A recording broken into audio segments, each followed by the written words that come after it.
Hi days, നമസ്കാരം. ഞാൻ വളരെ സന്തോഷകരമായിട്ടുള്ളൊരു വാർത്ത നിങ്ങളുടെ അടുത്ത് ഷെയർ ചെയ്യാൻ വേണ്ടിയിട്ടാണ്. ഞാനിന്നൊരു സിനിമ കണ്ടു. വാഴ എന്നാണ് ആ സിനിമയുടെ പേര്. ശരിക്കും പറഞ്ഞു കഴിഞ്ഞാൽ പല സിനിമകളും കാണുമ്പോൾ ഞാൻ റിവ്യൂ എന്നൊക്കെ ചെയ്യാമെന്ന് എനിക്കങ്ങനെ തോന്നാറില്ല. പക്ഷേ ഈ മൂവി എൻ്റെ സുഹൃത്തുക്കളെയോ അതുപോലെ തന്നെ എനിക്കറിയുന്ന ആളുകളുടെയോ ഒന്നുമല്ല കേട്ടോ. എങ്കിലും ഈ മൂവി നിങ്ങൾക്കൊരു നഷ്ടമല്ല. തീർച്ചയായും നിങ്ങളെല്ലാവരും നിങ്ങളുടെ അടുത്തുള്ള തിയേറ്റർ എവിടെയാണെങ്കിലും പോയിട്ട് വാഴ എന്ന് പറയുന്ന സൗഹൃദത്തിൻ്റെയും അതുപോലെ തന്നെ കുടുംബത്തിൻ്റെയും നല്ലൊരു കഥയുണ്ട്, നല്ല രീതിയിൽ ചിരിക്കാനുണ്ട്, ഏത് പ്രായക്കാർക്കും എൻജോയ് ചെയ്യാനുള്ള ഒത്തിരി അവസരങ്ങളുണ്ട്.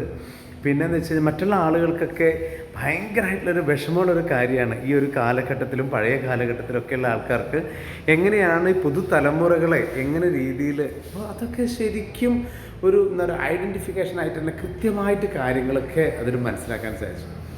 വാഴ എന്ന് പറയുന്നത് പുതുതലമുറയുടെയാണോ പഴയ തലമുറയുടെയാണോ ഇനി മിഡിലായിട്ടുള്ള ഏതു തലമുറയിൽപ്പെട്ട ആൾക്കാർക്കും സുഖസുന്ദരമായിട്ട് ആസ്വദിക്കാൻ പറ്റുന്ന ഒരു നല്ലൊരു ചിത്രം. ഫാമിലി എൻ്റർടൈനറാണ്, കോമഡി എൻ്റർടൈനറാണ്.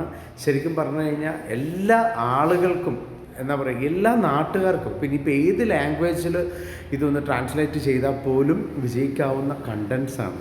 സോ അതുകൊണ്ട് എല്ലാവരും, ഞാൻ ഈ പടം കണ്ട് ഇറങ്ങിയതേ ഉള്ളൂ, ജസ്റ്റ് ഇറങ്ങിയപ്പോഴാണ് ഈ ഒരു എന്താ പറയുക ഈ ഒരു സംഭവം ഞാൻ നിങ്ങളുടെ ഷെയർ ചെയ്യാമെന്ന് വിചാരിച്ചത്.